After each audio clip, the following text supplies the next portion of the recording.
January 15, 1919. Boston's North End, a little after noon. A steel tank on Commercial Street, 50 feet tall, built 4 years earlier in a rush to meet wartime demand, held 2.3 million gallons of molasses. It had been leaking since the day it was filled. Neighborhood kids used to scrape what dripped down the outside and eat it off their fingers.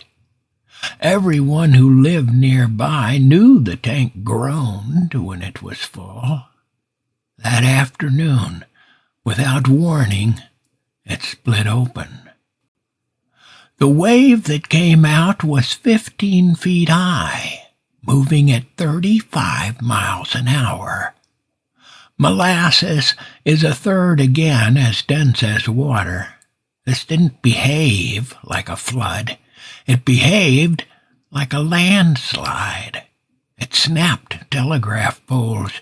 It knocked a firehouse off its foundation.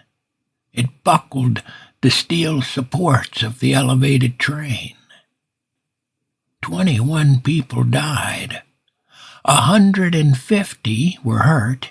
Most of the dead didn't drown. They suffocated. Molasses closes over a face, and there's no clearing it. The company had been warned the tank wasn't sound. They painted it brown so no one would notice it leaking, and kept filling it. 6 years of litigation later, they were found liable, one of the first times in American history a corporation was held to account like that. That's the record. Here's what the record doesn't sit with. The tank didn't fail quietly, once, without warning. It had been telling people something was wrong for years. Kids ate off it like it was a treat. Adults walked past a groaning steel drum full of 2 million gallons every day and didn't think twice. How many times does something have to warn you before somebody in charge is obligated to listen? And who ends up paying when they don't? Cesare Nicolo was a wagon driver. He went to work that morning like any other day.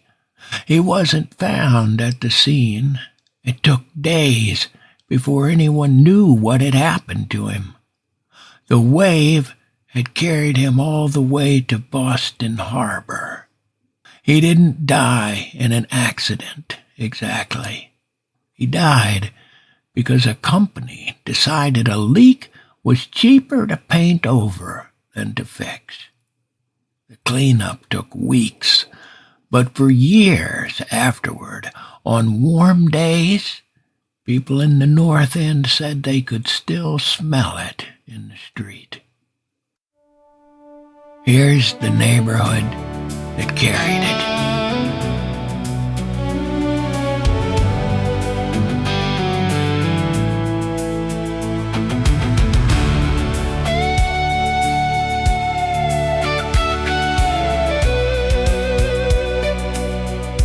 Little boy ran down Prince Street, boots too big for little feet. Mama caught him from the doorway. Wash your hands before you eat. She poured molasses on warm biscuits, black as coffee, slow as rain. Every kid in Boston's North End knew that sweet, familiar taste. January carried winter, smoke hung low above the roofs. Everyone had heard that tank groan, but some in charge just kept the truth.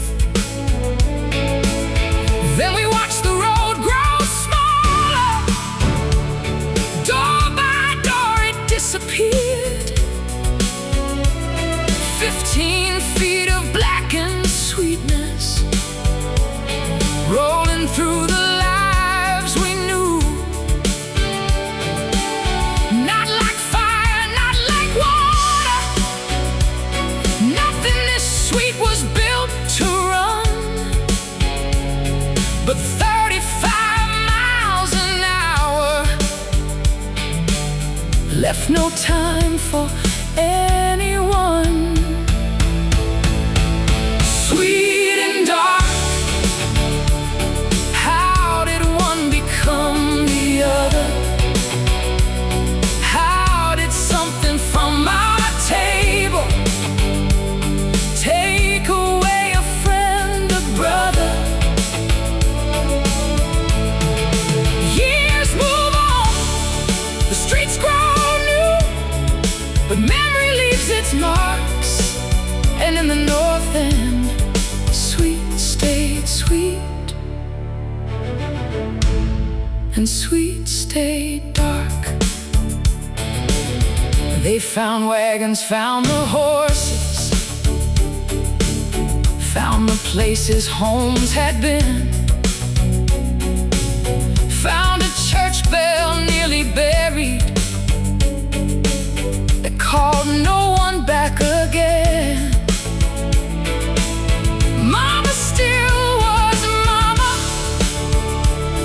and still did all that mamas do. Kept us clean and fed and rested, and taught us right and wrong is true. Summer came, the bricks all dried, the city learned to stand. But old folks on the corner sometimes stop mid-story and do you smell it? Just a whisper when the air is warm and still, as though the street remembers and time is standing still. Sweet and dark, how did one become the other? How did something from our table take away a friend, a brother? If you ask what children carried, even after they left home,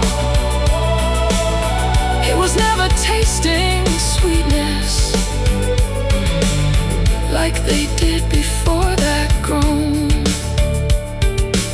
Somewhere a mother still calls, wash your hands before you eat. But ain't no kids up in the north end haven't heard of dark and sweet, sweet.